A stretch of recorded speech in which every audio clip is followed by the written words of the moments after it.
Welcome na naman sa ating Sarap Pinoy. Ang lulutuin natin sa araw na ito ay sweet and sour chicken gamit ang Coca-Cola. So ituturo ko sa inyo kung paano gagawin ito. Una, meron tayong ingredients na chicken wings, flour, pineapple, white onion, red bell pepper, green bell pepper, and the spring onion. And we have the ginger, grated ginger, and the chopped garlic. So una, ang gagawin natin ay lalagyan natin ng ginger, chicken, and the garlic, and salt. So, kailangan i-season natin siya para maging malasa na siya bago natin ilulutuin sa mantika. And then the black pepper. Then, atin siyang haluin. So, haluin lang natin para yung lasa ay maging mapantay. And then, lalagay natin siya sa flour. Kukot natin siya bago natin siya piprituhin. So, coat natin sa maigi. So, gamitin natin itong plate na ito. Yan.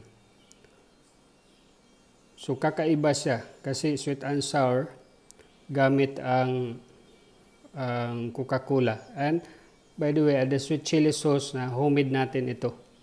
Gawa natin. So, kung gusto nyo ring malaman kung paano gawin ang sweet chili sauce, ilalagay ko po ang recipe sa ibaba ng description. So, halika, simulan na natin lutuin ang chicken. So, lulutuin na natin ang chicken. Ipiprito na natin siya. Yan. So, kailangan mainit yung mantika para hindi siya sisip-sip ng oil ng tulo. Kasi pag malamig ang mantika, so tendency ng maging oily. So, kailangan mainit yung mantika. So, lulutuin natin siya hanggang sa maluto ang chicken. Ayan. So, probably mga about 7 to 10 minutes cooking time sa fried chicken natin. So, after 8 minutes, so, yung expected natin siya maluto 7 to 10 minutes. So, nilagyan ko siya ng timer. After 8 minutes, I believe it's cooked already. So, tatanggalin na natin siya. Yan. Lalagyan natin doon sa may papel, tissue paper para i-absorb yung mantika na tutulo. Yan. So, tatanggalin natin siya bago natin lulutuin siya sa sauce. So, ayan. So, ngayon, lalagay na natin yung ating lutuan. So, hintayin lang natin siyang uminit ang fry pan bago natin isuti yung ibang ingredients. So, ayan. Mainit na yung ating fry pan. So, lalagyan natin ng mantika. Ayan, para pasuti ating ingredients. So, una natin isusuti ay pineapple. Ayan. Para maging mabango talaga ang sweet and sour sauce mo na gagawin. So, lulutuin natin maigi ang pineapple para maging mabango talaga. Ayan. Kung makikita nyo yung texture ng ating chicken ay talagang napakaganda. Ayan. So, continue natin ang pagsuti. So, lalagay natin ang onion.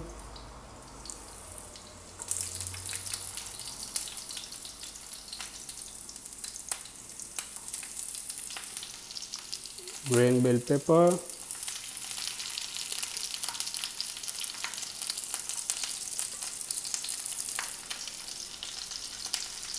and the red bell pepper.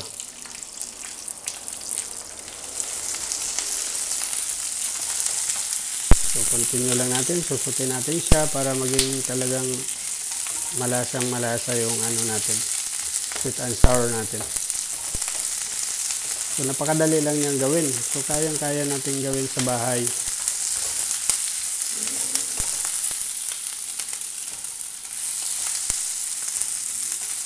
Yan, once na masuti na yung ano, hindi natin kailangan lutong-luto talaga yung bell pepper kasi mas masarap siya kainin pag medyo malutong-lutong.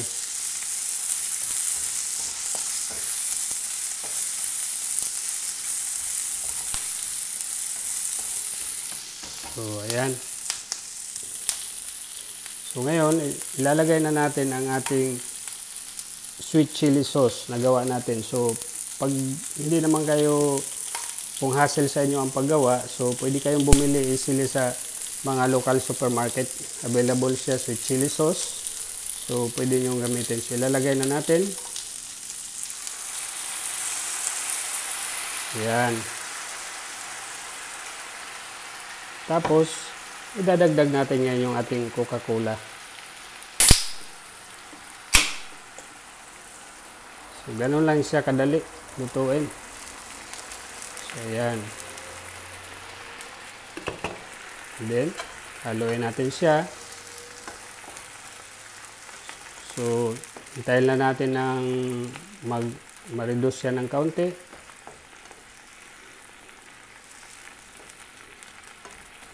Yan, para maging malasang malasa siya.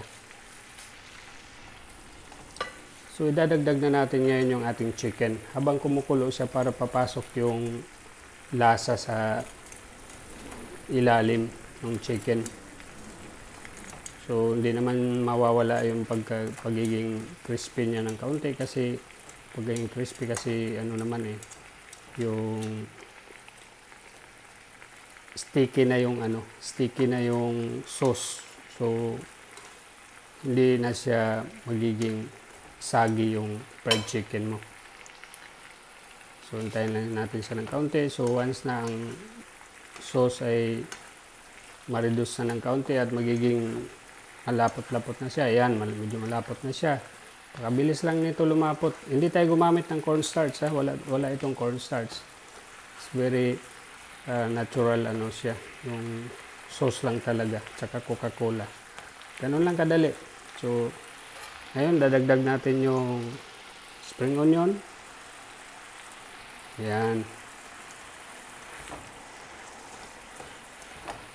Ayan, tapos na. Meron na tayong sweet and sour using Coca-Cola and sweet chili sauce. So, that's it. Dadali na natin doon sa plating natin at ipi-plate natin. So, ito na tayo. So, ang ginagawa ko ay tinuturo ko sa inyo kung paano piniplate or pinipresent ng maganda sa ating mga bisita.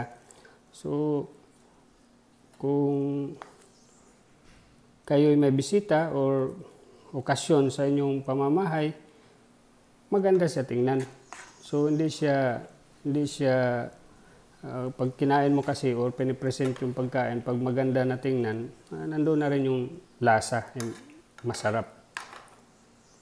So, yan, lalagay natin sa ibabaw yung ingredients and then yung sauce. Lalagay natin lahat.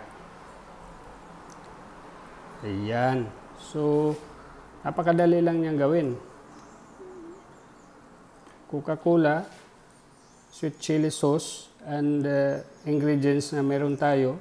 Ganun lang kasimple. So, just follow the steps sa ginawa ko kung paano gawin. So, yun lang sa araw na ito. At mabuhay tayong lahat. Maraming salamat. At huwag niyong kalimutan po i-subscribe ang aking channel para maraming matuto sa pagluluto ng madaling paraan. Na easy ways pagluluto. Maraming salamat ulit. Bye-bye for now.